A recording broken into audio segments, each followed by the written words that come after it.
5000 m² répartis en 2 bâtiments, une partie atelier avec des gens qui vont faire des choses en plein centre-ville, créer des choses, fabriquer des choses, et puis une autre grande partie avec des gens plus dans le tertiaire, dans tout ce qui est numérique, innovation, et avec des grands espaces communs dédiés à de l'événementiel, des temps avec des habitants, les gens du quartier et du public. C'est un projet initié par la ville de Lille au tout démarrage, puisque le bâtiment est à la ville de Lille, soutenu par la métropole européenne de Lille et par la région aussi, qui nous a rejoints dernièrement. On est à une opération à 9 millions d'euros, donc grosse rénovation effectivement, et ensuite de l'animation avec une équipe de 8 personnes pour animer ce bâtiment. Ici, on est dans la partie du coworking, donc des gens, à peu près une centaine, vont pouvoir venir tous les jours s'installer, laisser leurs affaires et travailler dans cet espace-là. Alors l'idée ici, c'est qu'on a construit sur les rails. Le train rentrait jusqu'ici dans l'espace, mais nous, on en a fait des mezzanines pour poser des bureaux, mezzanines basses, mezzanines hautes, et puis sur les quais.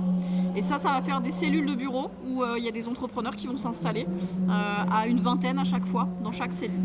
Alors ici, on est dans la partie showroom, lieu d'exposition du bazar.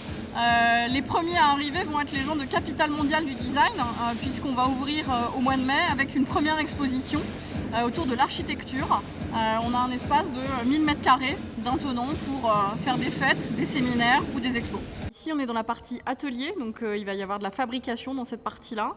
De ce côté-là, des ébénistes qui vont travailler le bois. De l'autre côté, des gens qui vont travailler le textile, la tapisserie. On a des scénographes, des gens qui fabriquent des bijoux aussi, qui vont être installés dans cet espace-là, vraiment lieu de fabrication pour les makers, avec une trentaine d'entrepreneurs qui vont être dans cette partie-là du bâtiment.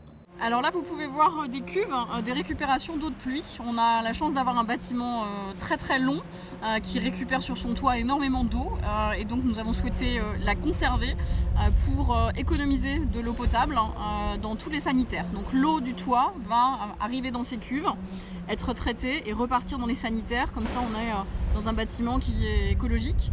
On y a ajouté aussi des cibles autour des panneaux solaires. On a des panneaux solaires sur le toit pour produire de l'électricité et on a un système de climatisation naturelle aussi, voilà, qui fonctionne avec la température de l'extérieur et qui va soit rafraîchir, soit réchauffer l'intérieur du bâtiment.